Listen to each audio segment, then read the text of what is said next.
Hey guys, welcome to the I Hope to Hear This podcast. It has been a while since the last episode, but I'm glad to have a friend and returning guest, Solina, come to share her birth story with us. It's a fascinating journey of how all the preparation that went into it and everything that she did prior to the birth of her daughter, Lily. I thought it was a fascinating conversation. So thanks guys for tuning in and hope you enjoy. Hello. We're gonna keep that in there. Yeah, I think the levels look good. Hey Selena, how are you? I'm good. How are you? I'm great. So for the listeners, it's been a long hiatus, but we're back. Yeah, I'm so excited. This is one of my favorite stories. Yeah. So I'm really excited. So I want to ask you, did you hear Shirley's birth story? Yeah, I did. I listened to Shirley's and Lydia's on your podcast. Yeah. Mm-hmm. So we're excited to hear another birth story. If for those of you guys who don't know, Solina is a mother now. She is. Is this like your third time on the podcast? Yeah. Yeah. Since the last time you had a baby, Lily. Makes no sense. Yeah. So crazy. And I feel like, after you, I want to have Connor on to see. Yeah. Because I feel like he's like a different person. No, I think it would be really interesting to hear how he's transformed as like a father. Yeah. Yeah. I think he's so naturally like, just some background. I don't think I was like, I'm naturally like, I am motherly in the sense that I like to take care of people. But when it comes to kids and like children, Connor's definitely more like interactive with them and just enjoys being around kids. But it's because he's a kid at heart. And I'm like, I want to go deep and have these like crazy conversations. But like, you can't do that with a baby. Yeah. I mean, you can. Yeah. But it would be one way. Yeah. Yeah. So let's get started. So tell us when. Well, let's start from the way beginning. When and how did you find out you were pregnant? Okay. So we were trying, and thankfully, I know like, so we had heard a lot of stories of people having trouble trying and like miscarriages and things like that. And we were like, like we both felt not necessarily ready, but we both had the same desire for children. So that's kind of where we started. And because I'm a nurse practitioner, I like know all the science behind, the egg and sperm and things like that. Oh, that's also a new thing. You're a nurse practitioner now. Yeah. Last time you were here, right? I don't know. I might have not been actually. Yeah. NP, yes. Yeah. So I just like know the science behind it. I like bought ovulation strips. I was like I tracked my period for a while before we had decided like we should start trying. So I like timed it perfectly. And we got pregnant on our first try. Oh, wow. And so this was in June. And so I knew I would be able to see if there would be a positive pregnancy test within like, now I forgot because it was like all in my head. I think it's like after 7 to 10 days or something like that. So I had like pregnancy tests like all ready to go. And then one day I just took one and then it was positive. And then I went up to Connor and I was like, hey, he was working in his office. I was like, hey, hi, we're pregnant. It was so anticlimactic. And what did he say? He was like, oh, that's great. And then we just like hugged it out and then took a picture. Sounds about right. Yeah. Yeah, we were like super chill because we were both anticipating it. Right. And because I had done all like my research and like prepped for it, I was like, we both knew that it was a huge possibility. So yeah. Oh, awesome. Yeah. And then so what was your pregnancy like? So my pregnancy was pretty chill.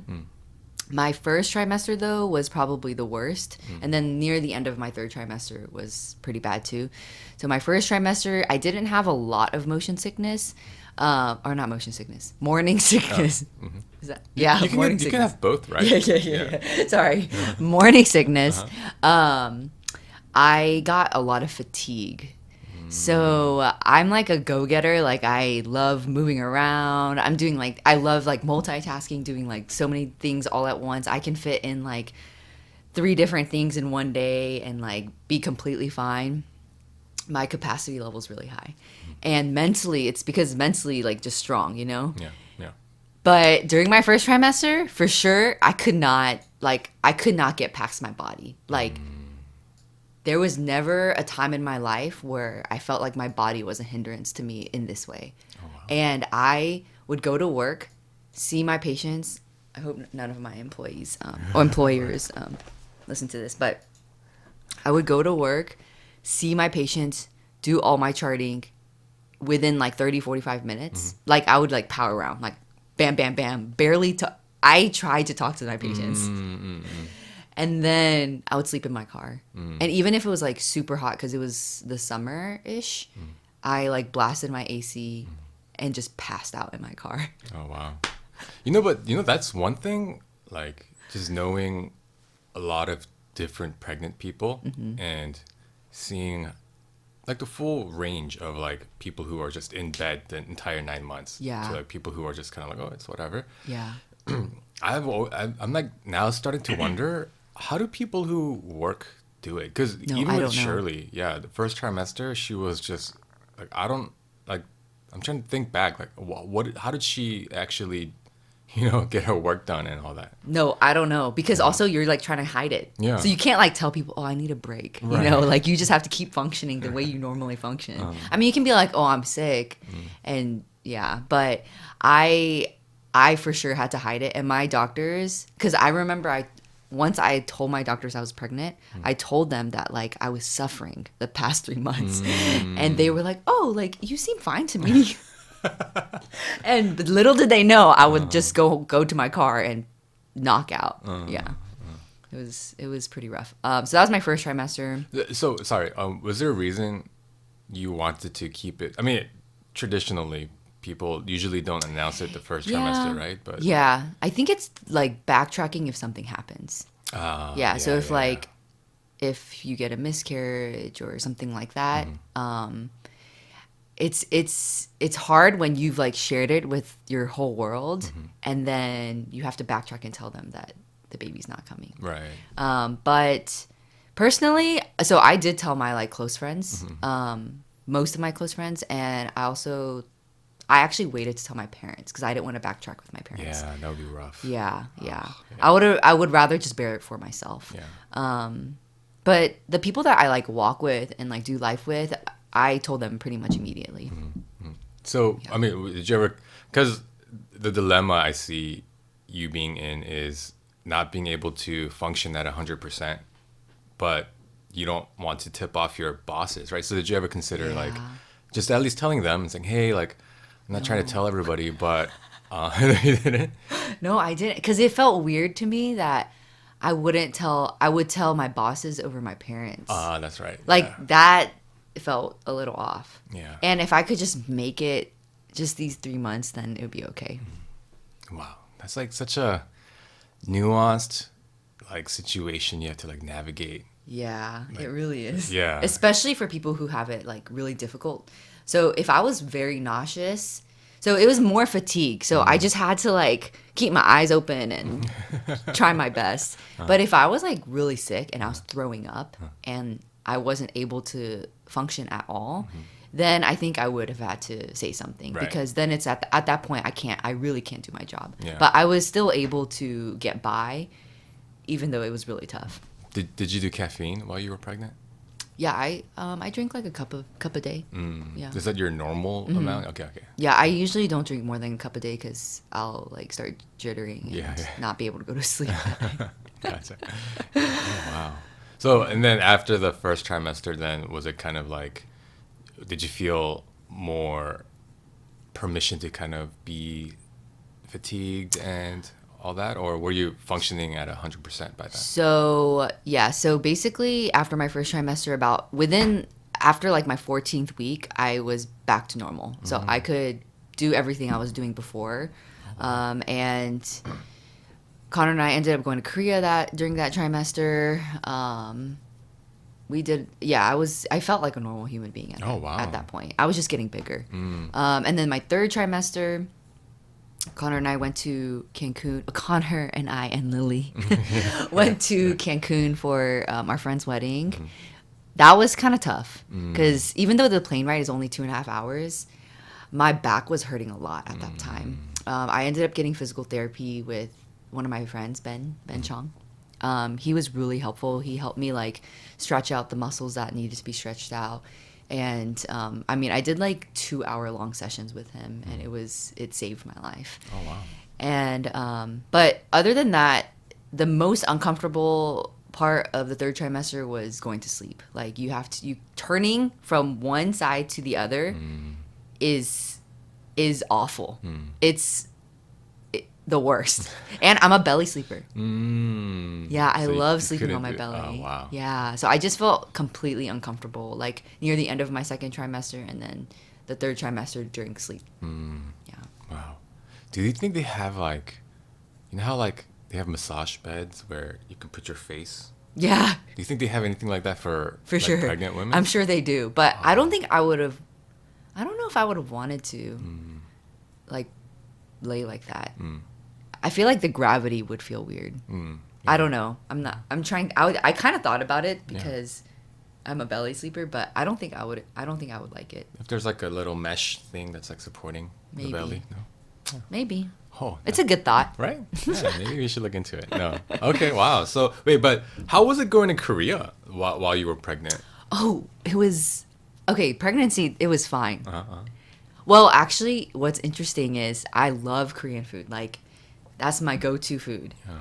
But during my pregnancy, I did not want to eat any Korean food. Oh no. Yeah. So all I wanted to eat was like fruit, burgers, fries, wings, like American food. And so I felt like I couldn't fully enjoy it because it didn't taste that great to me. And then cuz Connor doesn't know Korean, I was so stressed out. I felt like I had to plan an itinerary for 14 days straight. And like navigate everything, and I'm not even good at Korean. I'm like awful. I'm like trying oh my gosh, our first time getting on a train, the metro, it took us an hour to figure it out. Oh really? Because I didn't know you had to buy, so when you go to the train station, you can't buy the Kakao cards that allow you to go in and out of the train station at the train station. You have to buy it at a convenience store. Yeah. No one told me that, but you would think you could buy it at the train station. Yeah. So I'm walking back and forth in the train station, like trying to find how to get these cards. Yeah. And then I finally mustered up the courage to ask someone. Anyway, it was a mess. I just felt like because I don't know Korea. That was my first time in Korea. It was Connor's first time in Korea. Wait, your first time ever? Yes. Oh wow. So then it was like, I don't know anything. Oh, I don't know how anything works. No one, and everyone was like, it's so easy. Like, don't worry about it. You'll figure it out. You're going to, like, it's completely fine. So easy. It is easy, but someone should have told me that. Right? Yeah. Well, there are some, like, subway stations that do so. Like, they have, like, convenience stores. I know, inside. That's actually what I ended up doing. Right, yeah. But I didn't know to go into that convenience store. Oh god. Yeah, it was rough. Yeah, if you're there for a while, it's really convenient because you can actually just download an app and do everything through your phone. Oh, for real? You don't even need a card. Oh, for real? Yeah. Like the train stuff? Yeah. Oh. I mean, and then that thing you can use for train, bus, even taxis. I did it for taxi. Yeah. I bought like the Kakao app for the taxis. Yeah. That was really helpful. Yeah. But it was stressful because we also went to Busan and Jeju-do, so like. Oh wow. Navigating the Jeju airport, like it's a smaller airport, Yeah. so no one speaks English. And then I put our names on our ticket incorrectly because I didn't put our middle name. Because on the website, it only asks for first and last name. But when you put your name in, you have to put in your first and middle name. Because they don't have that in Korea. They don't have like a middle name in Korea. Right. Anyway, all that to say, it was very stressful.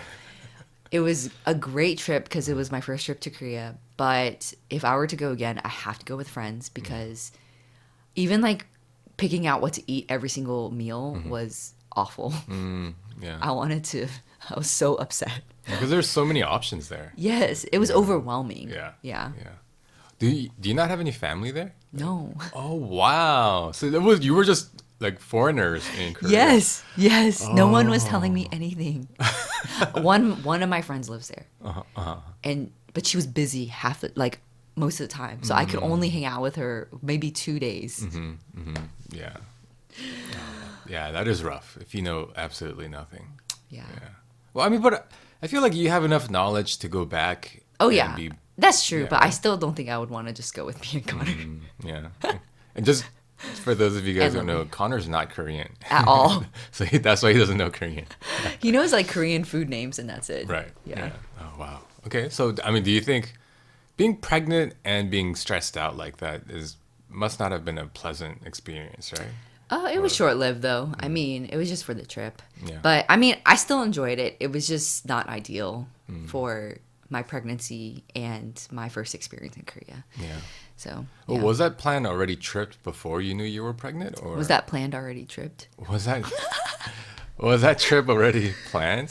So we've been wanting to go since 2020 and, COVID. So because of that, we had been putting it off and we were like, we really want to go before Lily comes out because I don't know when we would be able to go again soon. So, yeah, so we we made it a priority to go. Wow. And then so after that, third trimester starts. Was it difficult because it wasn't nausea this time, right? It was just more like the physical like strength exertion. My pregnancy Yeah. during Korea. During the third Oh, trimester. during the third trimester, it was just because of how big I was getting. Right. Yeah. Yeah. It was like, whoa, I'm heavy. And if you guys don't know, okay, this is just some information. Connor's stick skinny. Like he's like tiny. Yeah. And I surpassed his weight by a lot. Like by a lot. I think I gained, I gained like 40 to 45 pounds during my pregnancy. What's the height difference between you and Connor, just for context? I'm 5'4", he's 6'1". Yeah. Yeah, I surpassed him by a lot. Yeah. The first time I saw Connor at the pool without a shirt on, I said, "Oh, he looks like a muscular skeleton." Oh, yeah. He used to be even skinnier like in college, but now he like tries to work out pretty frequently. And so that helps in terms of muscle muscle, gain. yeah. Yeah. And he drinks protein powders, protein shakes like every single day too. So, but he does, he can eat like everything and still be super tiny. Yeah. So. Yeah. I don't understand that, man. Yeah. Anyway, yeah, it was just because of how big I was getting, and also because I move around a lot, and I have a tendency to walk faster than most people. I just feel like everything has to be urgent for some reason. I'm always in a hurry, never patient. So like, I distinctly remember I would be opening the door to something, and I would hit the doorknob on my belly because I was doing it so fast that I didn't realize my belly was that big. Are there any like dents on Lily that you've? For No, sure. I'm I'm just kidding. kidding. Oh yeah, just yeah. kidding. No, Yeah. but that's pretty normal, I hear. Yeah. Because Yeah. it happens so fast. I mean, Yes. relatively fast. Yes. And yeah. I grew so like exponentially in the last 4 to 6 weeks. Oh wow. I asked this to every pregnant person I meet. Did you ever try going to the pool in your third trimester? It was wintertime, but I was in Cancun. Oh yeah. Yeah, so I did. Does it Yeah, I did. feel amazing as people say it does?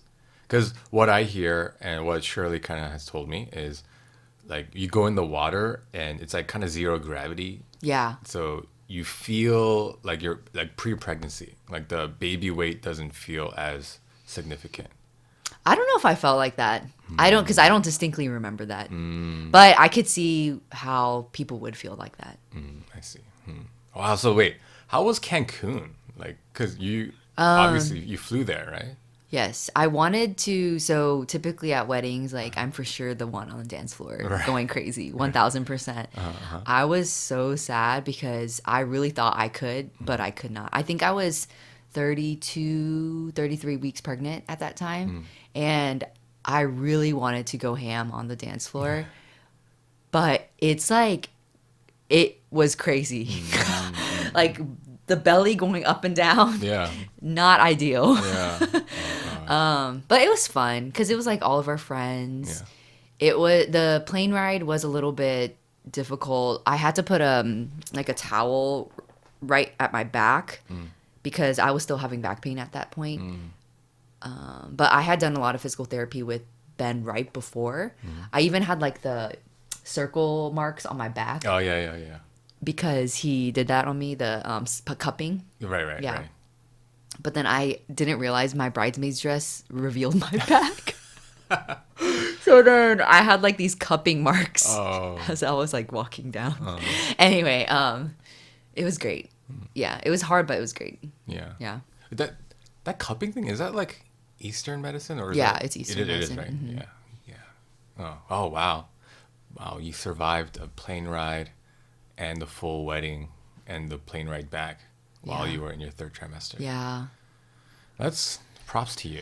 Yeah. Yeah. In Cancun, in another country. Are don't doctors advise against air travel in your third trimester? In the last couple weeks. I see. Yes. Okay. I think once you're past 37 weeks, they're like, please don't get on a plane. Go anywhere. Yeah.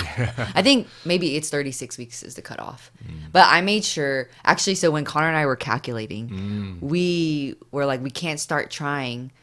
Like, it has to be the point where we would be able to make it to our friend's wedding because we were both in the bridal party. Right. So we were like, we'll start trying once like that time is appropriate. Wow. Yeah. Wow. And you had like 2 weeks buffer. Yeah. Wow, that's amazing. Wow. Yeah. So okay, then now to get to the meat of the discussion. Yes, for sure. Tell us, well, leading up to the actual birth, like how did you do any preparation? I did a lot of preparation. Yeah. So Lydia actually, when I listened to your podcast with Lydia, that's when I really started to prepare because the way she talked about her birth stories inspired me to rewrite the narrative for myself when it came to how I thought about labor and delivery and that whole process, because it's very natural for anyone who's pregnant to go into that part of being pregnant or that experience, the delivery part, for it to be a fearful thing. And from the moment I like listened to that podcast, and even like your Shirley's experience with Aisley and Kaylin, I was like, man, these women can really do it. It's possible. Like it's if you can prepare and think about birth in a way that's not so scary, then that's what made it possible for me to look at it in a positive light. Yeah, because every time I hear someone that tells me that they're pregnant or is thinking about their labor and delivery, it's always like, oh my gosh, it's going to be so painful. Oh my gosh, it's going to like, I mean, it is, but it's always painted in a negative light. And I wanted it to be something that like empowers me and is something that's positive, something I can look back and be like, that was a great experience, which it was a great experience. Yeah. But I mean, birth stories range. Like mothers experience a lot of different circumstances that are out of their control. So I'm not saying that like if you have those experiences, you didn't do your prep, because I could have had a negative experience too, and even a traumatizing experience. But thankfully I didn't, but I know that there are a wide range of experiences that people have. So for sure. Yeah, I don't want to, what's that word? I don't want to like diminish the trauma that maybe some women have experienced when it comes to labor and delivery. But I also want to share that birth stories don't have to always be this like painful, difficult, awful, or it is difficult, painful, awful experience. Right. Yeah. Yeah. Yeah. So preparation wise for my body, I did a lot of like pelvic exercises, exercise ball. I did a lot of walking. I stayed active during my entire pregnancy. I was still running all the way up to like the end of my second trimester. Oh, wow. I was running like 2 to 3 miles. And then my first trimester, I was still running around 4 to 5 miles. Yeah. My third trimester, my belly was getting too big, so I couldn't. And then I was doing like home workouts, and then I was also doing Pure Bar, which is this like, it's basically like a lot of small movements. So it's not super intense, and it's like great for pregnancy. So if you're pregnant and you're looking for like an exercise class, Pure Bar is great because they also have a lot of modifications for you. I did that all the way up to 37 weeks. My last class was 37 weeks. Wow. I walked a lot too. Just for context, Solina, she's a marathon runner, right? So we like going from like 26 miles to like 4 or 5 miles is actually, Yeah, that's crazy. We actually did it together. Yeah. We went to Las Vegas together. Was that like a year, 2 years before you got pregnant? It was in 2019. Oh, it was No, it was 2020. It February. was 2020. Yeah, literally right before all the lockdowns happened. February 2020. Yeah. So it's been 3 years. Yeah. Wow. Yeah. So I was really active, and I think that helped a lot. Yeah. There were a lot of these. Sorry, one question. Yes. Do you think it helped that you already kind of had an active lifestyle even before you got pregnant? Yes. Because it was already something that was in my life constantly. So it wasn't, even if I was tired or my body was changing, it was already ingrained in me that it was important to me. So it's definitely important to have that as your baseline because of course, like when you're pregnant, you don't want to do anything. Right. Yeah. And I didn't work out as often. I just maybe stayed active like two max 3 times a week. Yeah. Yeah. Okay. I didn't do it. I wasn't like extremely intense and wasn't working out every day, but Yeah, because honestly, that's probably not that good for you, right? Yeah, When you're pregnant. well, I don't know. Everyone's different. Because the thing, yeah, true. But the thing I hear a lot is, and this is kind of like the Korean, I don't know if this is like Korean folktale kind of stuff, but they say when women are pregnant, their bodies are like literally expanding, right, to accommodate for the baby. But as that's happening, like your Joints. joints are all kind of like loosening up and stuff. So if you That's true. exert too much, it can cause like damage. No, yeah. You can injure yourself pretty badly if you're not careful. Yeah. That is true. Your joints do like loosen. A lot of pregnant people experience joint pain because of that. It's like inflamed. I didn't have joint pain, which is great. So, but body wise, that's basically what I did. I just stayed active. Mentally, this is the most important part. Mentally, I had to believe that my body was made to do this. Like as a woman, my body was created to be able to do this naturally. And naturally in the sense that like what else is like, what would be natural for you? As a man? Yeah. Or just like as a human being, what's something that's naturally just happens? Naturally happens. Eating. Yeah, eating, digesting pooping, the food. Yeah. Uh-huh. Yeah, those are all natural things. Yes. I think honestly, it's in the same light. Like you have to trust your body. Once you put food in your mouth, you have to trust that your body is going to digest it, Right. and that you will be able to expel it. Right. In the same way, I mean, it's a little bit different, but in the same like concept, I wanted to learn how to trust my body, like that it already knows exactly what to do, and all I have to do is believe that I can do it. Yeah. And I think like a lot of people will show up to the hospital and be like, the people at the hospital will know what to do and they'll just take care of it.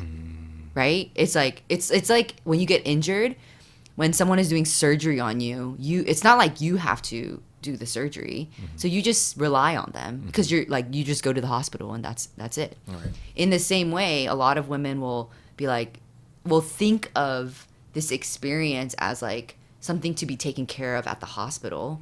And they'll just assume that like they don't need to know anything, that they can just go and like the people there will tell them exactly what to do, which, I mean, that's fine too. Yeah. I mean, I'm just saying that typically has been the narrative for a lot of people. Right. Yeah, so the point is, when you're giving birth, it's not like surgery where you're just kind of laying there. Like, Yeah. you can prep yourself. Yes. Yeah. You can be the narrator. Right. And one of the biggest things that helped my mental fortitude and just even like prepping myself was listening to a lot of stories. So I listened to the Birth Hour podcast, and I know Shirley listened to this podcast too. I listened to hundreds of birth stories, and they ranged. I mean, some of them were like natural births, some of them were C-sections, some of them were people who ended up getting epidurals and Pitocin and like all these interventions. Like, I listened to all of them. And one thread that I continued to hear over and over again was this belief that like we were built to birth. Like, we as women like have an innate power in us that allows us to give life to this world. And that was so empowering to me. I was like, I can do this. This is just part of life, you know? It's like pooping. Yeah. I mean, they compare it to pooping a lot. Just saying. You know, right before Aisley came, Shirley was like, I feel like I have to poop. Yeah. And then it was, I'll get to that when I share my story too. But and this is, so I don't remember if I heard this on one of your podcasts, or I don't remember where I heard this, but there was this idea that like pain is often associated with injury, but giving birth is not an injury. It's actually the opposite of an injury. Wow. You know?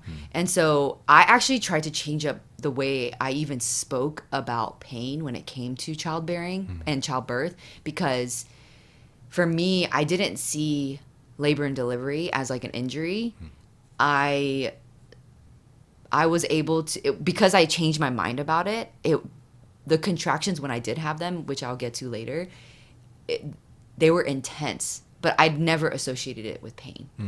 And it was difficult, but changing that framework was everything for me. Wow. Yeah.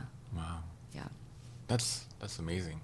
Yeah. Because that was definitely not on this podcast, but yeah, the association of pain to injury and realizing that and knowing that giving birth is not an injury, that does really change things. Yeah. Even just the way from an outsider thinking about it. Yeah. And then, so that's like my mind. And then also when it came to my spirit, it's so interesting because when I listened to Lydia's podcast, before I had listened to it, I was like not even thinking about what it would do to my spirit. Like, I didn't even like invite, I mean, of course, like it is a holy thing. And like, I want to invite God into that space. But you guys need to listen to Lydia's podcast, by the way, if you haven't. But when I was listening to her just talk about her experience with God as she was giving birth, I was like, she's attuned to her spirit. And as much as I want to be attuned to my body in all the ways that I just told you about, and like really trust my body and be empowered by this experience, I also wanted to be attuned to my spirit. And what that means for me is being attuned to my body, because so much of my life I haven't really taken care of my body and I haven't really taken care of my mind. I think our first podcast was like about my anxiety and things like that. Yeah. And it's so interesting because like in the past, my mind and anxiety was something that I struggled with every single day. But it's ever since I've been healed from a lot of that, I realized that like my body has, I don't know, I just never was attuned to my physical body, if that makes sense. Like I just do 10 billion things and think I'll be okay. Yeah. Like running a marathon. For sure. Yeah. But so this whole pregnancy was a journey of being attuned to my physical body, to my mind, and also to my spirit. Wow. And all of those things like coming together and giving birth and giving life. Yeah. But I will say also a huge thing that I feel like I had that a lot of people maybe did not have in the past, like my mom and things like that, was Instagram. Instagram, there's so many things. I mean, there's a lot of bad information on there too, but I learned so much. Like Shirley sent me several accounts to follow. I followed all of them. Amazing. They're amazing. I learned so much about the woman's body, birthing, breastfeeding, all of these things from Instagram. And like, if my mom had that information, maybe like her stories would be different. I actually don't know that much about her birth stories, but she for sure was that woman that went to the hospital and like whatever happened kind of thing. Yeah. That's so interesting because I guess at least from the mental aspect of it is I feel like Shirley was prepared like 110%.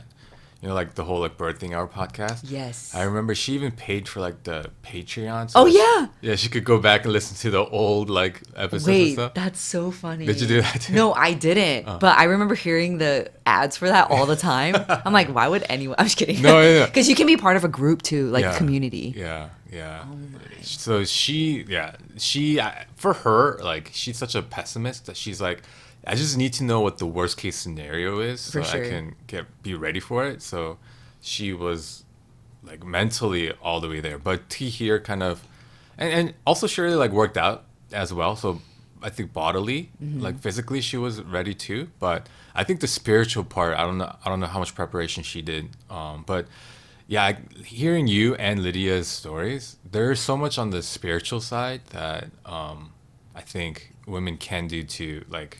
It was like one of the biggest things that helped me prep because I was yielding. Like for me, control is my problem. I just want to control everything. But also when it comes to labor and delivery and just being a mother, my biggest thing I've learned is I'm always letting go. Like 99% of the time. Right. Because you can't control anything. And even in like my pregnancy, it was what helped me attune to my spirit was letting go. Wow. And not feeling this need to make sure every circumstance is in my control and making sure like everything is okay. Because once I let go of what's in my hands, once I like released what was in my spirit and submitted to his spirit, then like it became his story more than anything, you know? And he's the one who created my body, you know? He's the one who intricately made my body purposefully so that I could give life. And just even having that framework in my head changed the way I saw the birthing process. So and something that Lydia said, I don't know if it was on the podcast or if it was in just conversation, but we joke around, like we have a mutual friend, Joe and Grace. We joke around about how I think it was with Ellie when his wife was like in pain, he would read like Genesis and say, "Oh, because Eve did this, that's why you're feeling pain in childbirth." Like, which is like we kind of like joke around, and I'm sure he did it in jest as well. But Lydia, when we were talking about it, she said, "Yeah, but you know, we have to realize that we've been made righteous through Jesus Christ, right? And so, like." The narrative doesn't have to be that, oh, we must endure this because of what Eve did. But, you know, understand and accept the righteousness that was pretty much poured out on us. That, I mean, I'm not going to say... I know what you mean. Right. It's hard because people do experience... Oh, for sure. Extreme pain. And I have a high pain tolerance. Like, my body's also not very sensitive in the sense that I never got cramps when I was on my period. Like, I don't even know sometimes that I'm on my period or a week before because I don't have any symptoms. And so, I don't experience pain at the level that many people do. So, that just putting that out there. Yeah, for sure. And even she says it's not meant to be like just believe you won't have any pain and you won't have any pain. But I think... the reframing of that narrative as well, it turns from like this is a punishment two, it's no, we're no longer held accountable for that, and you can turn it into this life-giving, positive experience. You can shift the narrative, right? So as Christians, I think I don't know how often that thought is thought during pregnancy and birth giving, but it was such a beautiful like realization for me, and I can say it like so much easier because I never have to. Yeah, for sure. I'm like, what do you mean it's a realization for you? No, but like, no, I get it. It's cool, yeah. Yeah, and when I see my wife giving birth, it's like, oh, it's like this is, yeah, like this doesn't have to be this like terrible experience. Right. It can, at least for yourself, you can speak a different narrative into the process. And, yes, definitely. Yeah. And like for me, one of the Instagram accounts that someone shared with me, I can't remember who exactly shared it with me, but it's called Pain-Free Birth. You want more coffee? And I'm okay. It's called Pain-Free Birth, and there's some content on there that is pretty intense. I mean, I didn't know that Instagram allows, like, you can, on these accounts, they show videos of women giving birth. Like, all of it. Like, no censors. I think they only censor things that women ask to be censored. Wow. But if they're okay with it, it's like an instructional, educational video. But one of the craziest things that I saw was just like these women catching their babies when they give birth. Wow. And it's like all over that Instagram page. And I'm like, that's crazy. Like, this woman is in charge. This woman, like she's the one giving birth. You know what I'm saying? Yeah. And I think that's what was so inspirational to me. Like, maybe that's not what I want, but like the fact that she was catching her own baby, or even like the father would catch the baby and then put it on the mother. Wow. But this whole Instagram account, like Pain-Free Birth, it's all about this idea, like what we were talking about, that you can have a pain-free birth. Yeah.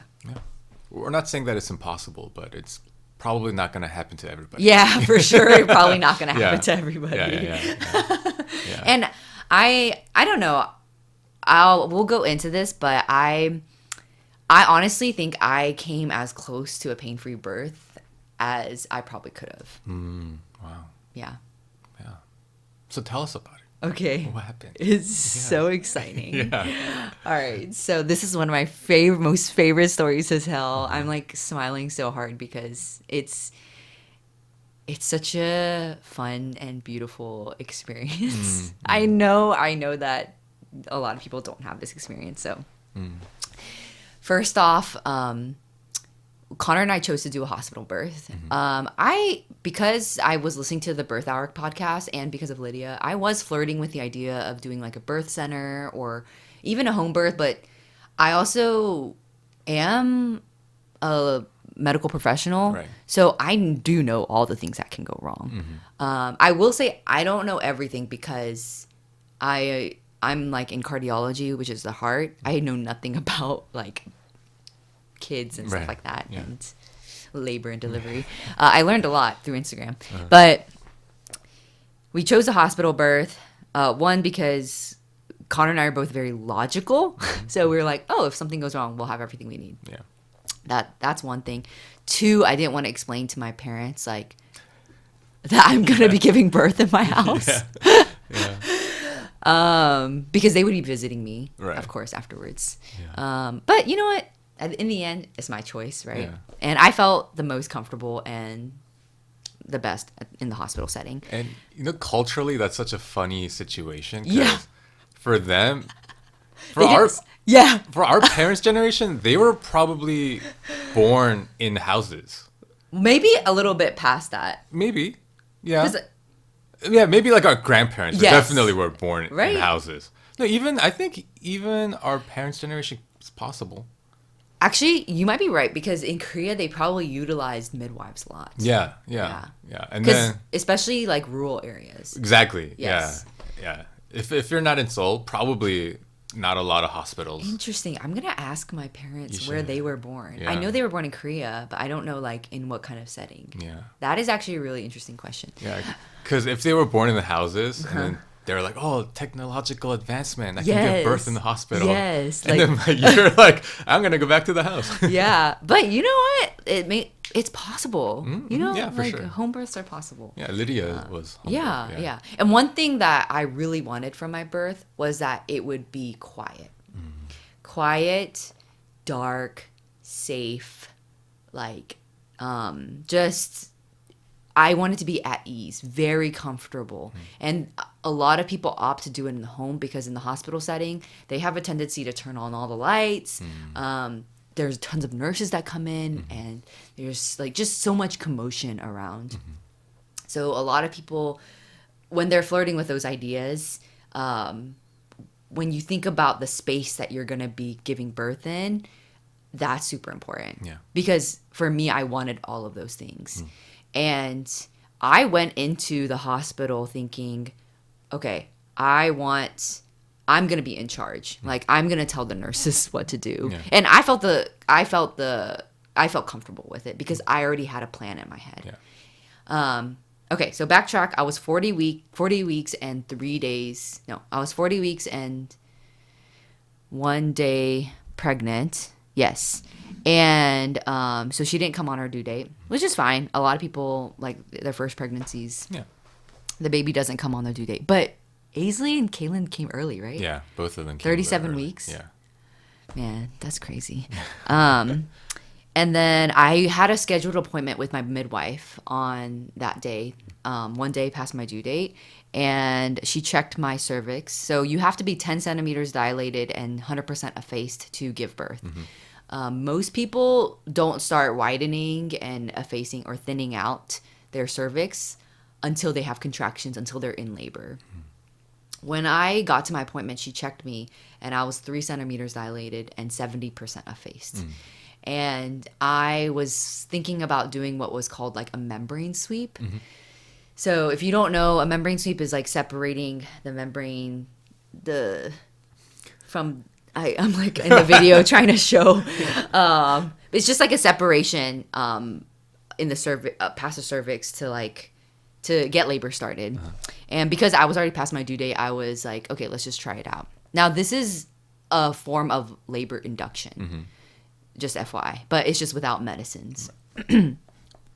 So It's I like went induction light. Yes. Right? Yes. And then the next morning, I lost my mucus plug. So your mucus plug is what plugs up your cervix. So you know your cervix is widening or opening and thinning out when your mucus plug falls out because it's just like it's like a cork in a like a wine bottle. You know what I'm saying? And so when it's opening up, that mucus plug comes out. It's like a big piece of snot. And I was so shocked the next morning. I was like, whoa, that's huge. I was actually really shocked. I had heard about it and I listened to many people describe it in the Birth Hour podcast, but it's experiencing it for yourself is just something else. Interesting. And I kept losing parts of it. So it wasn't just one thing. Yeah. This is all while you're at the hospital, right? No, I was at home. At home, okay. Yes, okay. so this was the next morning after my appointment. So this is day 2, 40 weeks, day 2. And I started having some cramping, but they would just go away. And then I went for a 3-mile walk. Wow. Yeah. And then I was exhausted. And I was like, I felt so fatigued. I had not felt like this in a while. And I took naps like all throughout the day. And then 11:50 p.m. hits and my water broke. And I had slept all day prior to that. So I was well rested. Yeah. Nice. I was like ready to go. I was like, I got excited. So I was sitting on the couch with Connor. I think Connor was watching basketball and I was just on my phone. And then I felt like a gush, just a small gush. And I went, oh, and then I ran to the bathroom. Thankfully, I didn't get anything on the couch. Wonderful. But I just kept releasing gushes of my water breaking. It wasn't like a full-on gush. Yeah. And then, so I was supposed to, so one of my friends is a midwife, and I was supposed to call her when this happened. I texted her like during the day, and I told her I was feeling a little crampy. And she told me, oh, just let me know when you, like, your water breaks or you're going into labor. And I was like, okay, will do. And I felt so bad that it was so late at night. I was like, you know what? I'll probably be in labor for like 10 hours or something. So I'll just call her in the morning. Yeah. Oh my. So I didn't call her. I called the on-call midwife. And so my water breaks. And she's like, oh, you can just come on to the hospital. I wasn't feeling any contractions though. So I was like, you know what? No, I'm just going to stay at home for a little bit. Okay. So one thing is if you, so my goal was to do a natural, no medication birth. Yeah. I wanted to like create the home birth setting in the hospital. That was my goal. And in order to do that effectively, you have to stay at home as long as possible. Yeah. Because the longer you're at the hospital, the higher the chances is that someone is going to advise an intervention, which is, I'm not saying that those things are bad at all, because for me, I wasn't against medications and I'm not against interventions whatsoever. It's just that I had a goal in mind, and if I could help it, then I would try to avoid it. Yeah.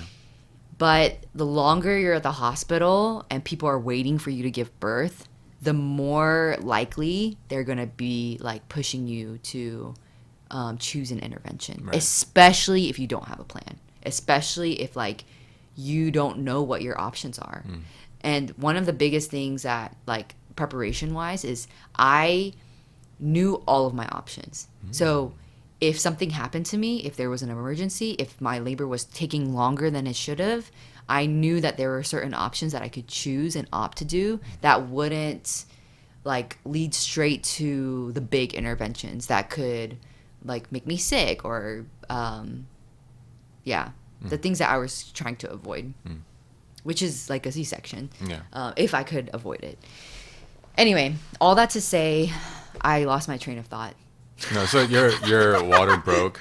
Oh, yeah. So was Connor okay with you kind of like... Yeah, he was like, oh, you do you. Oh, wow. Yeah. I mean, he was like, maybe you should call your friend since you told her that you were going to call her. And I was like, no, I don't want to bother her. Wow, okay. Yeah, but he was chill. He was chill because I was chill. I wasn't feeling anything. Nothing was happening. Yeah. And so I was confused. I was like, why am I not feeling any contractions? Yeah. And I was the opposite. When Shirley's water broke, I was like, we gotta go to the hospital. Right now. Shirley's like, no, I have a doctor's appointment. I'll just go there instead. I was like, yeah, I was the opposite of chill that day.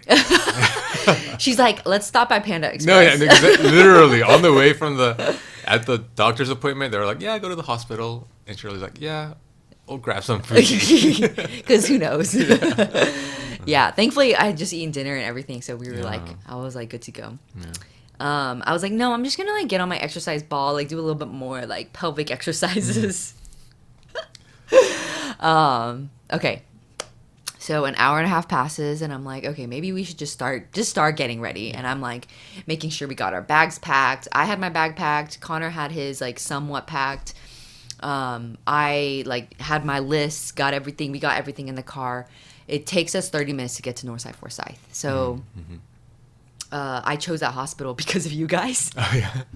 Because, I mean, it was so big. It's huge, right? It's so beautiful and huge. Yeah. So so we're on our way there. And I'm like, oh, something feels something. I'm like, this feels something. So I was having contractions for a minute long every 2 to 3 minutes. And people say you're supposed to go, I think it's like a 4-1-1 rule or a 5-1-1 rule, which is basically you're having contractions 5 minutes apart, lasting 1 minute, something like that. For a consecutive time period, right? For 1 hour. Yeah. Yes. Yeah, 5 minutes apart, lasting 1 minute for 1 hour. Yeah. That's like when you should go to the hospital. So I was already, my first contractions were lasting over a minute. Every 3 minutes. Constantly. But it wasn't painful. Yeah. I was talking to Connor, we were chilling. It felt like period cramps. And again, I normally don't get period cramps, so I would actually associate it more with like when you get those stomach pains when you need diarrhea, that kind of vibe. Yeah, the diarrhea vibe. Yeah. So I was able to talk, breathe, laugh. It was all fine and dandy. We got to the hospital at 1:50 a.m. And by that point, my contractions were definitely stronger, but I was still walking, like carrying my stuff, and it was fine. We got to the labor and delivery room at 2 a.m. and no one else. There were no other patients on the L&D unit. Yeah. Wow. So the nurse came in. She was like, "You're the only one here," and I'm like, "No way." So the first thing I did was I told the nurse like, "Hey, like, here's my birth plan," or I printed out 3 copies of my birth plan. So my birth plan had like everything that I wanted, what I wanted my room to look like, what things I was trying to avoid, what I wanted for the baby once the baby was born, what medications to avoid. All of that was on my birth plan. And I got my template from Mommy Labor Nurse, which is an Instagram account. Hashtag, or not hashtag, shout out to Shirley for giving me that contact. Mommy Labor Nurse, amazing. We love them. She's so informed. Okay, anyway. Yeah, so I gave them. But that's the interesting note, because I don't think a lot of people are aware that you can give your like nurses a birth plan. Yes. You can definitely do that. Yes, I was telling them what to do. Yeah. That's a part of like being empowered. It isn't necessarily for me to feel like I'm in control, but for me to feel like this is my story. And I am taking part in my story. I am like I'm the one driving it, you know? I don't want in the future, like, what if I forget this nurse's name? What if I forget this nurse's name and like all these people who were involved in my birth and I had nothing to do with it? You know what I'm saying? Yeah. Anyway, my nurse was amazing. Yeah. She was such an angel. And I felt like God was in the room as soon as she walked in. And she was so kind to me. She was so excited that I had my birth plan. She was like, "This is amazing. Like, we want to follow it like all the way." Like all the nurses that were there were like for me. They were like, they turned off all the lights and like made it really quiet in the room. No one interrupted me. That was a huge thing. I didn't want anyone to talk to me, interrupt me. I just wanted to be in labor land, like just me, like in my brain and God and like Connor just rubbing my back. That's all I wanted and all I needed. I didn't want to have any conversations, and I actually didn't even want an IV, but I knew going into the hospital that was going to be like a necessity. Yeah. But I told her, let's hold off as long as possible.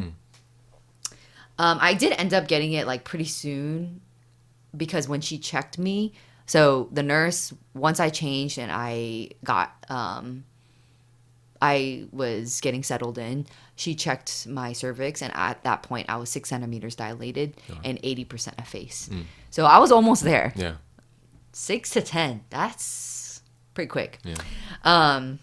So yeah, the nurse was like, "You just let me know whenever you need anything. You just press the button." I was like, "Okay." She just left me on my own, and she just said, "You do you, and I'll be here if you need me." And it was amazing. I felt like they trusted me, and that's what I needed. She even came in and she gave me this like little goodie bag thing, and she was like, I give this to like first time moms, and I wanted to give it to you. And it was like mantras and like encouragement, and it was like a hair tie. Wow. It was so sweet. That is so sweet. Yeah. I just felt so loved. Yeah. It was amazing. So I basically labored for about 2 hours, and it went by so quickly. My contractions were getting very intense. I was moaning. So one thing that I learned through a lot of the videos and podcasts was like, actually vocalization, like low vocalization, helps open up your cervix to progress labor. Because high screeching noises and like yelling actually tighten your whole body and tighten your cervix, like your pelvic area. So low moaning sounds, that's what I was doing for any time I was having a contraction. And it's so funny, like when you're having a contraction, you're just like so in the zone. And then as soon as it releases, it's like the best feeling ever. Yeah. I feel like I can do anything. Once it's released, I'm like, oh, back to normal. Yeah. Nothing's happening. Yeah. But then as soon as it starts, you can feel it. It's like a wave. Like it hits its peak and then it goes up, hits its peak and then it goes down. Yeah. And that's like the best way I can explain. It's like a bell curve. And so, go ahead. Sorry, just a disclaimer. That's a lot of cases, but some cases, that's not how contractions come. The only reason we know is because when we were giving birth to Kaylin, there were other people in labor in the room. And, not in the room, in the floor. Oh, okay, on the floor, and, yeah. You know, like they put that thing on to kind of like chart your contractions, right? So Shirley's was like a nice little like mound up and down, like exactly what you're describing. But we see other rooms. There was this one lady. It was crazy. Like I was like, is this actually what someone's going through? And me and Shirley were both like, oh, poor woman. So I mean, there are cases. For sure there are different experiences. Yeah. Even on the Birth Hour podcast, like there were quite a few stories of like people not experiencing that like decrease and increase kind of, or increase and decrease kind of like bell curve. Yeah, it's Shirley. So for Shirley, she said if she had expected that just kind of easy up and down, like she would have been so much less prepared. She went in knowing that it's a possibility that it could be kind of all over the place. Yeah. And that mentally for her, that was like preparation for her. I actually didn't think too much about it because I was like, it was so foreign to me, like what a contraction would feel like. So I remember texting my friends at that time and I was like, I don't even know. Like, I'm confused. I was like, is this a contraction? I don't know. And my friend was literally like, yes, that's a contraction. And I was like, no, are you sure? Oh, wow. Oh, so what's the closest like sensation you can... Oh, like right before you have to have diarrhea. Oh, wow. Yeah. Okay. It's like that, but it gets stronger and stronger and stronger, and then it gets weaker and weaker, and then it goes away. Interesting. Yeah. Which that kind of happens sometimes. You know what I'm saying? Like, it kind of passes. You know what I'm saying? Yeah. But then when you like, never mind. Yeah. That's pretty much how I felt. So I was laboring, and I thought I was gonna use my exercise ball to like move around and things like that, but I ended up not using it at all because I was already past that stage of labor. Like there are different stages of labor, and to be honest, I don't know all the stages, but I know that there's like transition, and once you're at like 7 centimeters, or 8, you're in the transitional stage, which is like you're getting ready to deliver the baby. But so I was close to that already, and I was kind of past the like chill labor stage. And by the time I got to the hospital, like, and I had only been laboring for 30 minutes because the car ride was 30 minutes. Right. So I basically got on, the way that I labored was there was a bed, and I put my head on the bed, leaned over, and just stood and then swayed my body back and forth. And I did that for pretty much 2 hours. And then my nurse came in and she's like, hey, just let me know when you feel like you need to poop. Like, just give me a heads up, okay? Because they have to call the midwife. Right. I'm like, okay, I'll let you know. And then she checks me, and I'm 7 centimeters dilated, 90% effaced. And I'm like, okay, next time she checks me, it's going to be the midwife. Because at that point, like, I don't want to be checked anymore. Yeah. I just want to, like, at that point, just be at 10 centimeters and then give birth. Right. So after she says, hey, just let me know, she walks out. And then I have one more contraction. And then I was like, Connor, I feel like I need to poop. Or like, I feel something. And then he's like, okay, I'll call them. And then the nurse comes in and she's like, Oh, I like planted that in your head, huh? Because she had just checked me. Yeah. So she was just like, I don't like, instead of like checking me again, Yeah. like she just encouraged me to keep going. And then she called the midwife, just to let them know that I was like progressing pretty quickly. And then, yeah, I was like still laboring. And then so about 2 hours passed. And then she checks me like one last time because I was like, I really feel like I need to push. So I was like pretty much 10 centimeters dilated at the last check. Wow. And she but she walks out of the room. And I didn't hear this, but Connor heard this. And she was like, someone call the midwife right now and tell her to speed. Oh, wow. Because like the baby was coming. Yeah. And so she encouraged me. She's like, trust your body, push if you want to, just push whenever you want to. And I was like, okay. I was like, great. And because like I could feel everything, I knew exactly when to push. So for me, I felt the greatest sensation to push at the peak of my contraction. So what I would do is like I told you, it was like a bell curve for me. It was like a perfect bell curve for me. I felt it increasing. At the time when it was increasing, I was preparing my body to push. And then right at the top of my contraction, that's when I pushed. And pushing was so much easier than the past 2 hours. And it's because it felt like my contractions had somewhere to go. Like it felt like it was effective. You know what I'm saying? Right, yeah. So that's interesting. Yeah. Huh. I thought pushing would be the harder part. But it actually was like the most relieving part. And some like pain directed techniques that I had was like like I said, the moaning. And then I also had these like massage spike balls, and I was like grasping them with my hands so that, because the pain receptors in your hands are closer than the pain receptors in my pelvic area. So it directs the pain to my hands. Wow. Yeah, this is something like a lot of women use like combs, and have like great success with it. I just ended up using like these massage spike balls. So I was using that and like putting my head down, and I thought I was gonna use Christian hypnobirthing soundtracks, which are basically mantras, and they're just like encouraging you and like, you were made for this, like God created your body for this. It's just like super encouraging mantras, and some of it's like soft music in the background.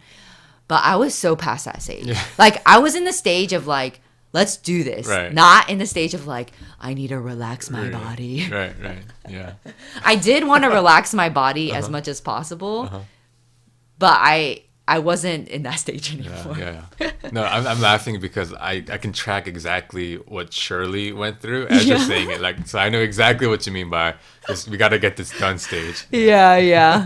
And like a key to all of this is constantly relaxing your body, and constantly like just loosening all of your muscles, like just like being like Jello.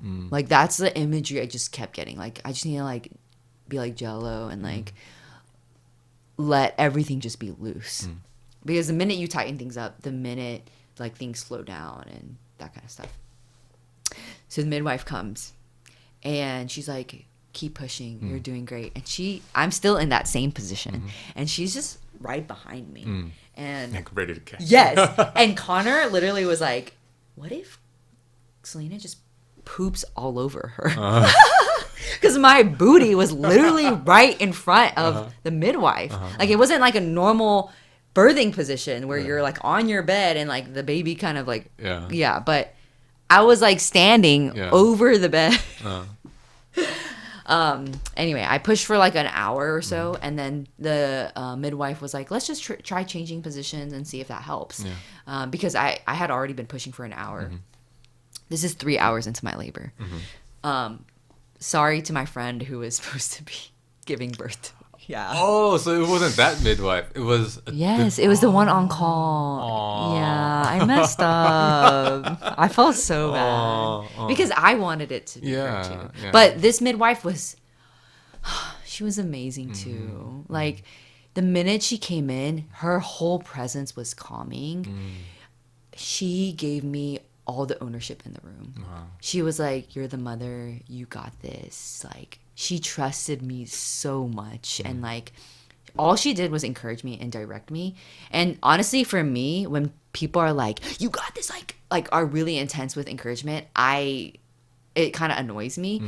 But everyone in the room was like so relaxed. I like felt relaxed by their presence.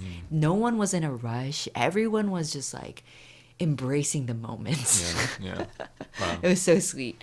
So we were like, let's just try changing positions. And one thing I wanted to do was not get in the bed, because they say that like the traditional like birthing position in the bed is actually not super intuitive, because you don't use gravity to help you. And it actually sometimes stalls labor. Yeah. But they were like, let's just try it out. Let's see. So I get in the bed, but then they basically put a sheet on this bar, and they call it the tug of war position. So they put my feet on this bar, and then they gave me this sheet to grab with my hands in between my legs. And I was pulling the sheets and then had my feet on top. Interesting. Yes. If you're interested in figuring out what this actually looks like, because I don't know if I'm doing a good job of describing it, just look it up on Google. So you're on your back. I'm on my your back. Legs kind of up. And then I'm pulling. So I'm exerting my energy through my arms and letting, yeah. Anyway, the change in position actually helped a lot for me. Oh, wow. Yeah. So they were like, they said the head was right there and all this stuff. They could see the head. Yeah. And one of the things that I really wanted was I wanted to see it through a mirror. So they like brought up the mirror and they like showed it to me. Aww. And then there's this thing called the ring of fire. So the ring of fire is when the head is like right there. Like it is what you think it is. And people describe it as the ring of fire, because it's like the most stretched out that it will be down there. Yeah. And it was so interesting because I was the most, if I was fearful about anything, I think I was the most fearful about that, because that's what causes like tearing and things like that.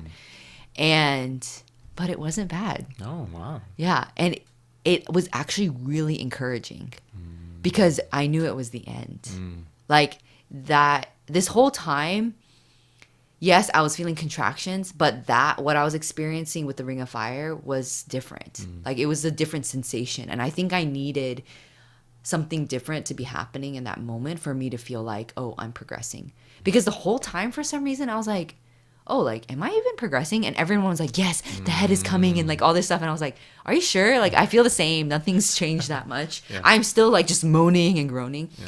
And they actually told me to stop moaning, because they were like, you need to conserve your energy to push. Oh, wow.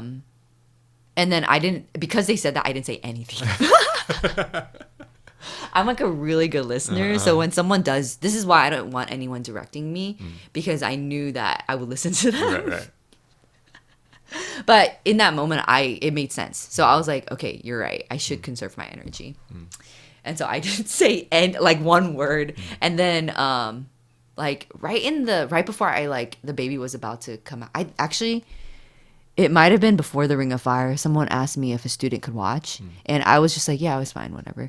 And then Connor like was overhearing them talking, and they're like, the nurse told the student, and the nurse was like, you'll never see this ever again, so watch carefully.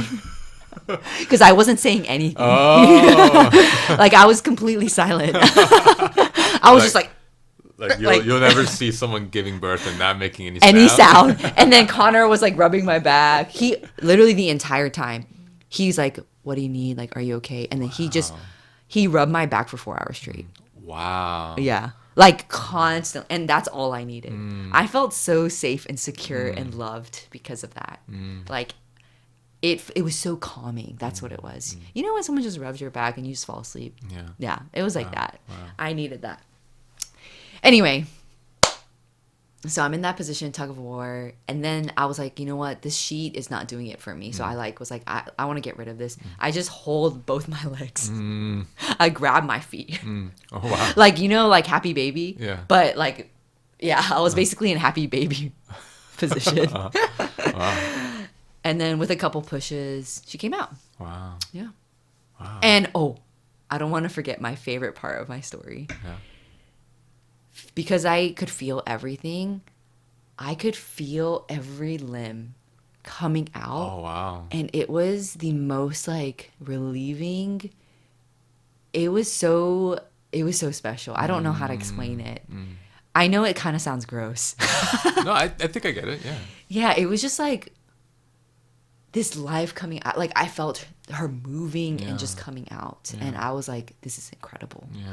And then there's this thing called like delayed cord clamping, which is basically allowing the blood in the cord, the cord to like go into the baby and be able to get as much of that as possible. Yeah.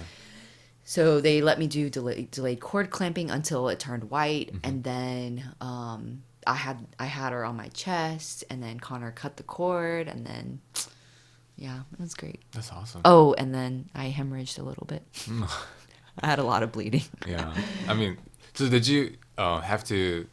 Was it a surprise when you had to like push the placenta out? Yeah. No, but that part was very relieving too. But it was a little bit different, obviously. But it was so nice. Like it just, when you just flush everything out. Yeah. Kind of like pooping. No, it is like pooping. It is like That's pooping. So funny. But actually, Connor told me he doesn't think I pooped the entire time. Yeah. Well, but it would be normal even if you did. Yes. That was and Connor was like, "What if you poop?" And I'm like, "It's life. That's normal. Yeah. What's the big deal?" Yeah. So I mean, as I'm hearing this, I think did you guys do like hospital visits tours before you guys decided on? I did not. Yeah, I think that's going to be really important for people listening who are like thinking of where to or trying to decide where to give birth, because not all hospitals accommodate as well as they did for you. Oh, for sure, no. And it really depends on your team. Yeah. So I could have had a different nurse. Right. I even at that hospital, to be honest, like it's a hit or miss. Yeah. I just ended up hitting. Yeah. Right. Yeah. And even like your provider is the most important, because your provider is the one who's going to be the one ordering medications. Right. Ordering like certain interventions. And if they are more prone to use interventions for the sake of getting things to progress, then they're going to like put that on you. Right. And if you don't know how to make those decisions and you don't know the benefits and risks of those decisions, then you're most likely going to listen to them. Right. Yeah. Yeah. Yeah. So it's having a plan, I think. Yeah. And also kind of communicating that plan, but also like during the hospital tours, you can ask all the questions that you want. Like, hey, do you guys allow for stuff like this? Like we asked, like, do you allow for like laboring in the tub? Oh yeah, There's like huge bathroom, and they were like very upfront, like, yeah, we allow that, but we don't do water births. Yeah, we don't deliver in the tub. So we're like, okay, we wouldn't want to do that anyways. I think the notion of like giving birth and having to sit in your like blood, all of that, was like it freaked Shirley out. So Shirley like, I'm never gonna do that. But oh wow, that's as you're describing the whole like Lily coming out of you and you feeling her, was it kind of like you're feeling your baby for the first time, like through your body, and that's what made it more special, or was it just a relief of it that made it so special? I think it was a relief. I'm gonna be honest, my pregnancy, I should have said this during my pregnancy portion, but I struggled a lot with like my identity during my pregnancy because I didn't feel like myself. Like body wise I might have been fine, but a lot of times I didn't feel like myself, and I didn't really enjoy pregnancy, to be honest. It was like the weight gain, not being able to move around and exercise the way I wanted to, just feeling restricted. But part of that restriction helped me to yield a lot more in my spirit. So it's a both and. But so I think like it was like the end for me. I mean, obviously there's like a fourth trimester that people talk about, like, and how, you have to recover and things like that. But it was like a huge relief. Yeah. Not like, I don't know how to fully explain it, but also conceptually it was very difficult for me to connect with Lily. Like her as a human being, her as my daughter. It was very hard for me to like make this association. And people would be like, do you love her? And like all this. I'm like, I don't know. Like while you're pregnant? Yes, because like when I'm pregnant, I didn't know her. I couldn't feel, or I felt her, but like it was just different. Yeah. I needed to see her face and I needed to like have her in my arms, you know? And honestly, even after I gave birth, I didn't feel super connected immediately. It took me a good bit. To me, she was this thing that I had to just like keep alive for the first like 6 weeks or so. Yeah. And it was just really difficult. Yeah. But in that moment, I think it was just like all this preparation I did, all this dreaming I did of what my birth could look like. It felt like just a gift being able to have it better than what I could have ever expected it to be. And I know like to be honest, like my best friend, she had the same dreams and expectations as I did, and she had the worst like birth experience. She was traumatized, like extremely traumatized. And she even like we even like had a conversation because I told her my birth story, and it was kind of triggering to her because she's like, that's what I wanted, you know. And I like was like, yeah, like it probably is triggering. And like I like watch what I say, and like obviously she wants to hear and like be a part of my life and like be to celebrate that. Right. But you know, it doesn't negate like the experience she had. Right. You know. Yeah, that's the tough part about honestly like having any conversation about something so like impactful as pregnancy is because it really does run the gamut of like experiences like all throughout pregnancy, you know. So yeah, it's tough. Yeah. And like to have someone so close to me experience such a different birth experience, it was, and I knew how much she like believed in it and wanted it. And but she labored for like almost 30 hours. Wow. And she pushed for 4 hours.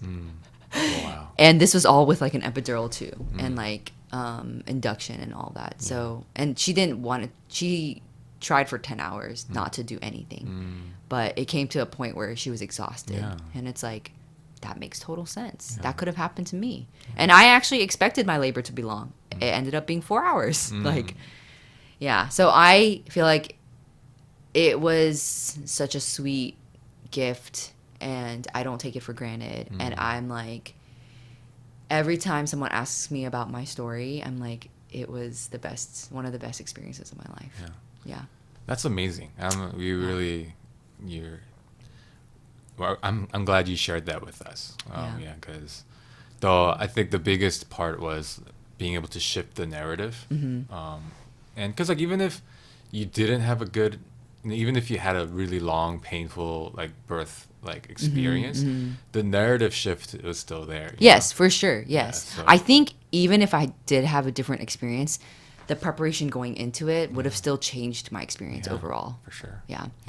But it's interesting because I did end up getting some interventions at the end because I bled a lot. Yeah. I almost lost over a liter of blood. Oh, wow. Yeah. And so they had to give me...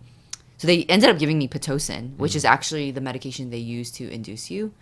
They shot it in my leg, and they because it helps contract your uterus, and it helps stop the bleeding. And I could tell. I mean, they weren't freaking out, but something shifted in the atmosphere. There was more people hustling and rustling. Right. I was like, okay. And they like turned on the lights. Yeah. They were like, all right, turn on all the lights. Because it was so calm and quiet right before. Even when she was birthed, it was like so calm. Yeah. And then as soon as like I was like bleeding tons, like it was constantly coming out. They like turn on all the lights and like all this stuff. And then they were like, good thing you got an IV. And then they gave me like a liter of fluids too. Yeah. I was like, good thing, I guess. Did you do the whole like skin to skin flow and everything? Yeah. But I couldn't for the whole time because I was bleeding so much. Right. So they had to like smash my stomach. Okay, that was painful.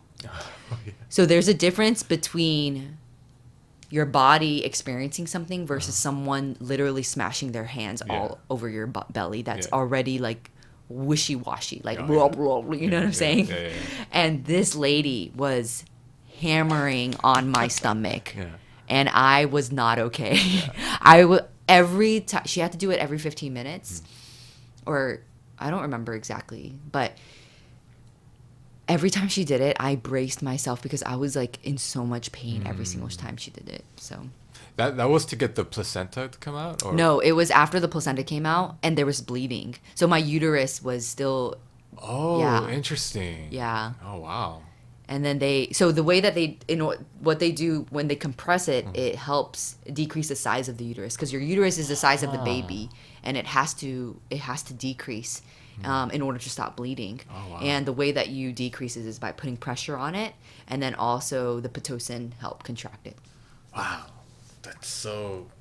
But it's even That's so that crazy. on my birth plan, I wrote I didn't want pitocin after, like, in order to contract my uterus.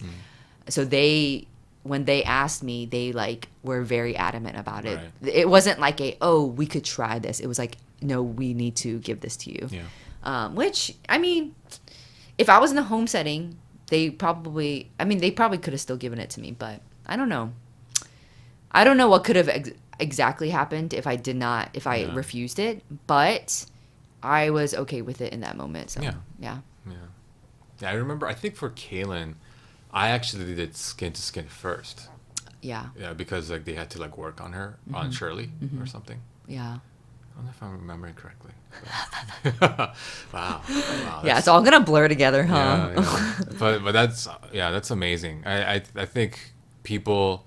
I'm gonna really recommend this episode to a lot of people who are pregnant. For real? Because I think the shifting of the narrative for yourself part is so important, and just like really owning the pregnancy and birth process instead of saying it's like this is something I'm actively doing instead of saying this is just something that's happening to me. Exactly. You know? Like you get to be a part of the process, you know? Yeah.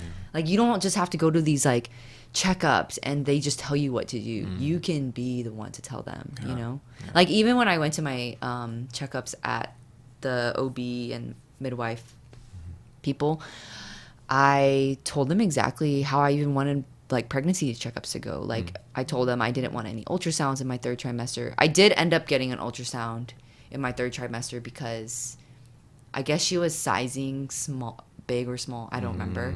I think smaller. But she was completely fine. And that's why I was like, you know, I really don't want to, there's really no reason for you to do ultrasound in your third trimester unless there are issues. There's just things that I just like opted out of because it wasn't very necessary. There are just things that like people overdo when, yeah. Wow. Well, any other parts of the birth story that you want to share that we didn't get to cover? No, I think that's it. Yeah, I was just really like thankful for the staff, Connor for sure, and we actually didn't know Lily's name. Oh, really? Yeah, we were like, actually Lily was the only name we agreed on, but we were like too scared to like solidify it. Oh, like write it down. Yeah. So we were just like, you know what? We'll just wait till she comes out.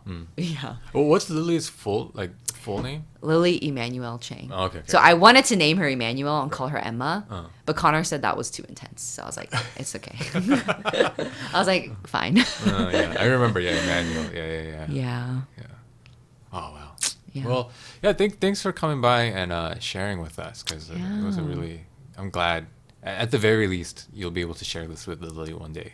Oh yeah, for sure. This is how you came into the world. Oh yeah, I'm excited too. I think it's gonna be great. Like even like my mom, she never told me anything about birthing or even like when I was pregnant, she didn't tell me anything.